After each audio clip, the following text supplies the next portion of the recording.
আপোনালোকে যদি আপোনালোকৰ মোবাইলত স্পীড দুগুণ কৰিব বিচাৰিছে তেতিয়াহ'লে আপোনালোকে অতি সহজতেই কৰিব পাৰে। আপোনালোকে পোনপ্ৰথমে আপোনালোকৰ ছেটিঙত যাব। ছেটিঙত যোৱাৰ পিছত আপোনালোকে এবাউট ফোনত যাব। এবাউট ফোনত যোৱাৰ পিছত OS ভাৰ্চন বুলি লিখা আছে, ইয়াতে 5000 মান ক্লিক কৰি দিব। তাৰপিছত আপোনালোকে বেক কৰিব। বেক কৰাৰ পিছত চাৰ্চ কৰিব ডেভেলপাৰ অপশ্যন বুলি। আপোনালোকে দেখা পাইছে ডেভেলপাৰ অপশ্যন। স্ক্ৰল ডাউন কৰিব।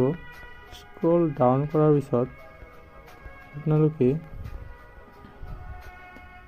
এনিমেশ্যন স্কেল বুলি দেখা পাব। ইয়াতে এনিমেশ্যন স্কেল 0.5x কৰি দিব। ট্ৰানজেকশ্যন এনিমেশ্যন স্কেল ইয়াতেও 0.5x কৰি দিব। তাৰপিছত এনিমেশ্যন ডিউৰেশ্যন স্কেল ইয়াতেও আপোনালোকে 0.5x কৰি দিব। আপোনালোকৰ কাম শেষ। বেক কৰিব। আপোনালোকে এতিয়া পৰীক্ষা কৰি চাব পাৰে।